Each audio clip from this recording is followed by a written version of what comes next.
Rick Alessandri, and welcome to One on One, where we'll connect with some of the top sports executives in sports media and sports technology. Today, I'm thrilled to be joined by a longtime friend, former colleague, Michael Bucklin.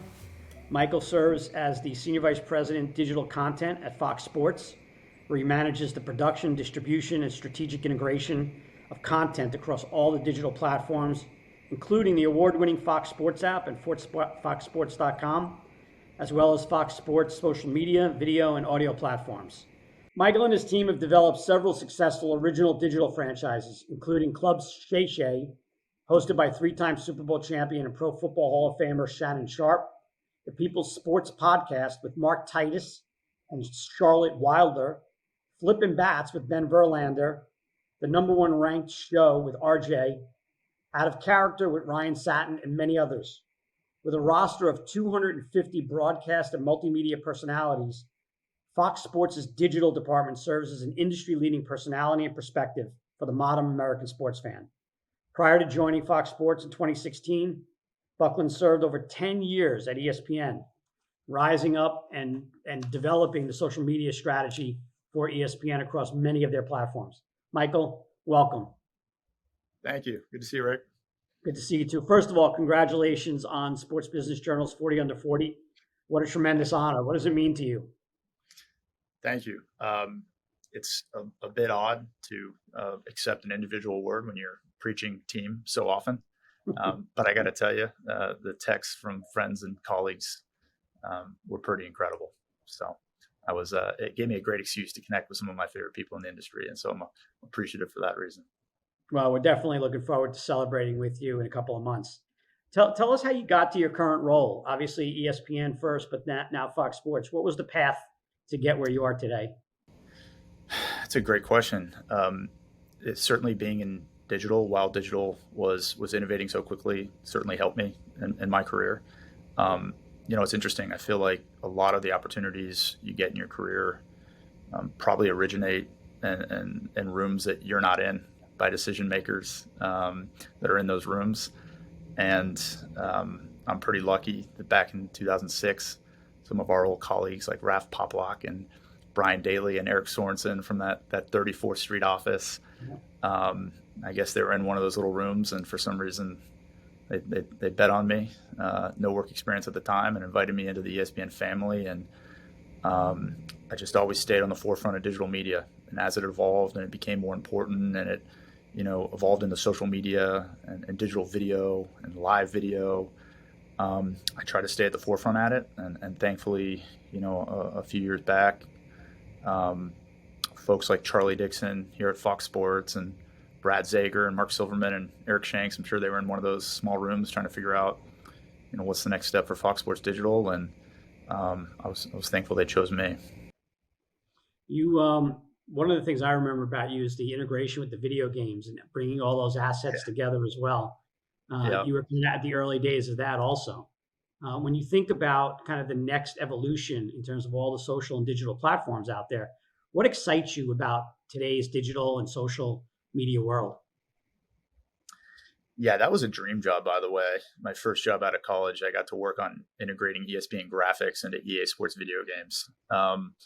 Which I think at the time we got about 100 free games per platform, which meant I had a lot of friends around the office, a lot of friends. But the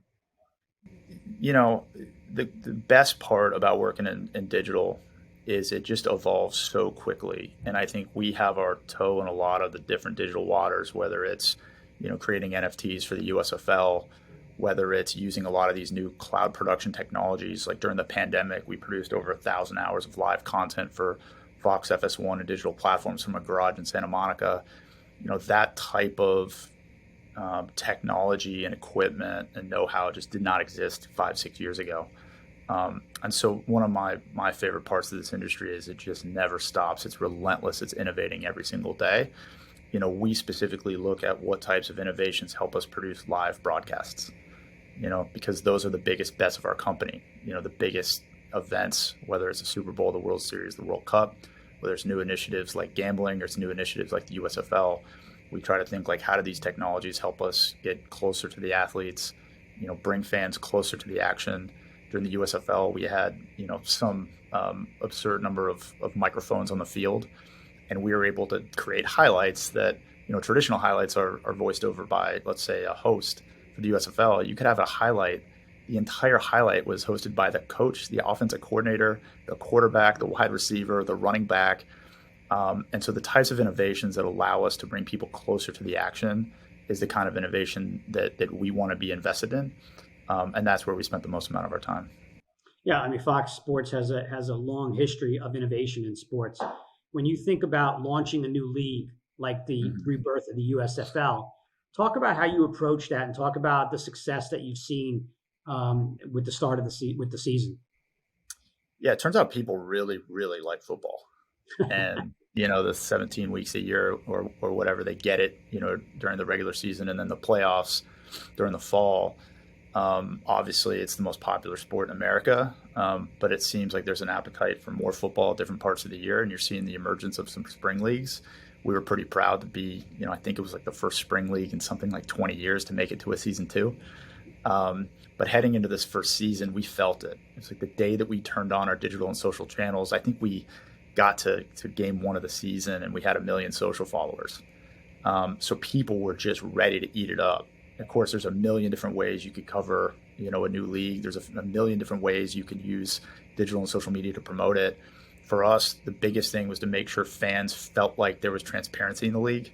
We shared every transaction, every rules change, every notable moment was shared on digital and social. We live tweeted every single pick of the draft. I think that's the first time that's probably ever happened where a draft was exclusively consumed over digital media. And when we got to the season itself, we had social and digital producers embedded with every single team. So thankfully, season one, we were all based in one location in Birmingham, but we had videographers, social producers at every single practice, at every single game, at every single pylon. And we're able to bring all those fans who couldn't make it to Birmingham into the action through our social and digital platforms, as well as some of the innovations that television had, able to leverage those in digital. I mean, the first time you watch a kickoff where a drone follows the football, 80 feet into the air, and then it gets right behind the kick returner and follows him, into the scrum. Those are exciting moments. And we just feel like between TV and some of the things we can do with digital, we can make people feel like they're on the field. And that's core to what we're trying to do here. You've got a hell of a couple of months coming up leading into Yeah. 2023. You got World Cup, World Series, Super Bowl, Daytona. How do you plan for that? How far out do you start to sit down with your team and figure out, all right, here's what we're doing for the event. Here's how we're breaking it out across all these various social channels, because you're not programming the all the same content across all your channels. You're trying to tweak it for each respective channel, correct? 100%. Yeah, I mean, we're lucky in that a lot of these events we've had a few reps with before, right? So, we've produced World Cups before, we've produced World Series and Daytonas and Super Bowls. So a lot of what we're doing is optimizing on what we did last time. And for us, like, we're pretty fortunate. That bar is pretty high. We won the Digital Emmy in 2018 for our coverage of the World Cup. So we're able to take a fairly successful model and then figure out how do we make this part 5% better, this part 5% better, that other part 5% better. But I think when you have sort of this open-ended, broad, okay, we're going to cover the World Cup. How the hell do you do it? There's so many hours of events, so many, hours of watching superstars warming up, so many hours of linear studio television. Also, just endless opportunity when it comes to highlights or talent in country. You got to have priorities, and for us, it just starts and ends with, the events themselves. So how do we make those events, covering those matches, those superstars, as great as we possibly can on our website and app and our social media coverage? And then between those events, how do we keep people engaged through editorial, through extended social, through podcasting? So that's how we do it. We're generally about 1.5 years out when it's to a World Cup. It's that big of an event for us. Plus the boat that brings all of our equipment to country leaves something like 6 to 8 months in advance. So we got to be far in front of it. But that's how we focus on an event. How do we start and end with making the event feel as big as possible? And then how do we keep people engaged leading up to it, between each event, and then immediately following it? Wow.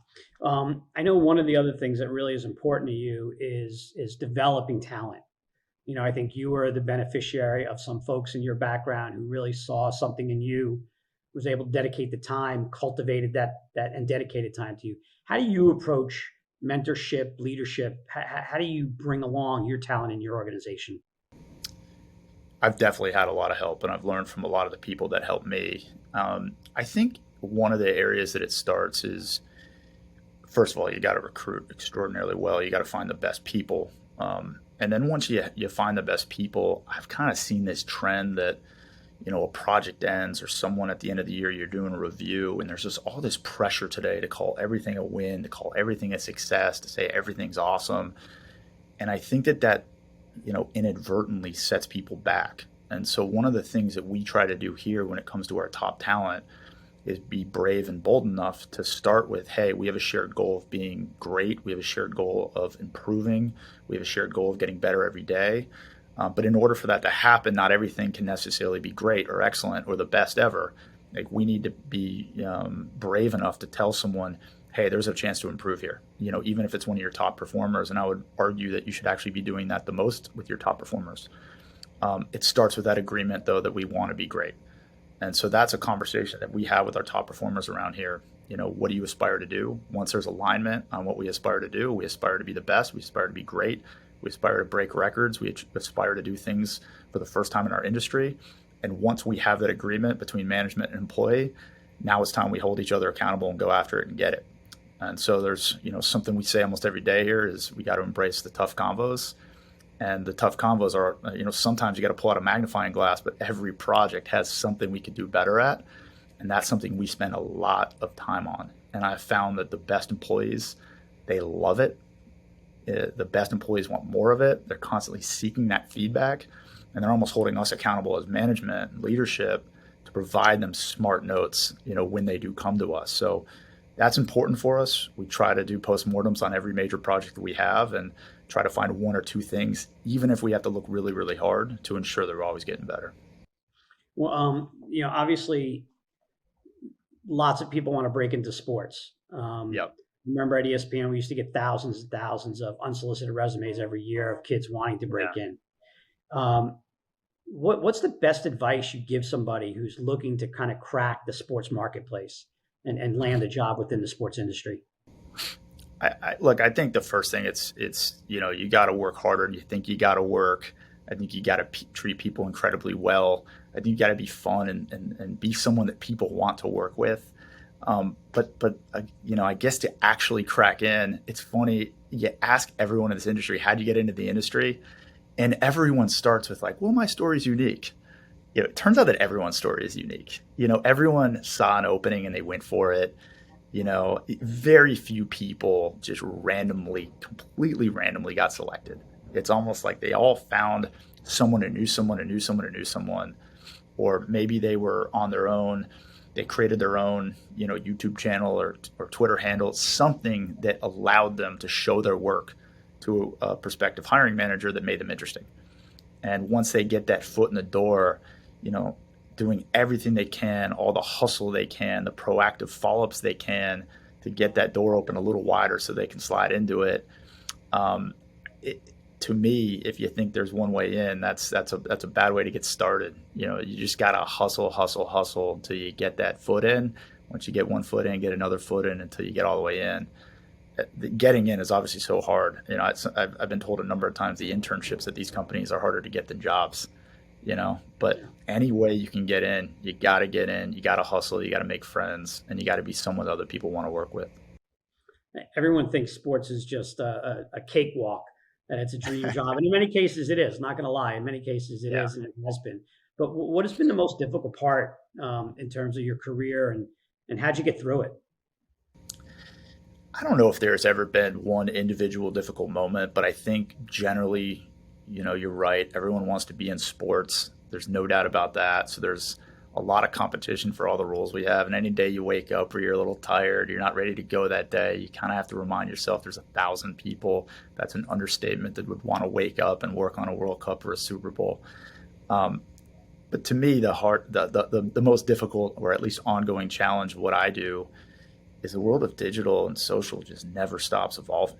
I mean, it is every day it stops evolving. And on one hand, that's difficult because you're trying to set a strategy, a long-term strategy, a repeatable strategy that your people can learn and get better at. But on the other hand, you're also trying to educate those who support your business. And that might be sellers, that might be marketers, that might be PR, that might be finance, that might be your own bosses. It's really difficult to stay up on the lingo of how do you use TikTok and who's popular on Instagram stories and what's going on over here with these new YouTube shorts. So I find that the world I'm in every day, it seems to start anew, and staying up on that and educating others on that and keeping the team, motivated through best practices that are constantly changing is just an every single day challenge, but it's a fun challenge. What's been your, kind of on a lighter note, what's been your number one kind of sports moment during your sports career as a fan, as a individual, not in the industry, but as a fan? As a fan, I feel like there's always a moment whenever a major event ends and you've worked so hard on it. Like take a World Cup. We start producing content 100 days out. And 100 days out, you start producing content. You're leading people up to the World Cup. And your head is down. There's no peripheral vision. You're laser focused. I think in like 2018, we worked harder on that. I know I worked harder on that than anything I'd ever worked on in my life. And then you end up, you go to country, you're not sleeping, you're up around the clock, you're working every hour of every day because this is another opportunity that won't present itself again for 4 years. And you're just burning the midnight oil. You're waking up early. You're doing everything in the world you possibly can to make this the greatest event of all time. And then it ends. And there's this moment, and it could be the World Cup, the World Series. It could be a great podcast interview or the launch of a new project or a big presentation of the bosses, and it ends. And your life was super laser focused. You're going 100 miles an hour, and then you just sit there and you're like, it's over. And you have that moment where you really appreciate it. And I've been lucky to have a few of those. And one of them was, of all places, in Moscow after the World Cup in 2018. I had another moment like that after the Women's World Cup in 2019 when the women won it in Lyon, France. And you're just sitting there and you're looking around at your team, all these people who worked so hard for so many months, and it all ends. And then in that moment, you're like, man, what do we do next? You get done with the World Series. You're like, we just worked so hard. We didn't sleep. Oh, next week we got to fly to Qatar for the 2022 World Cup. You get back from that and you go, oh man, like what do we do next? Now you gotta fly to Phoenix for the Super Bowl. You're done with the Super Bowl. What do we do next? We got to fly to Daytona for that Daytona 500. But it's those moments right after those championship events end where you get to stand there in like the middle of that field and feel good about yourself for about 60 seconds before you look at your Delta app and figure out where you're going next. Those are always my favorite moments. That's awesome. I love it.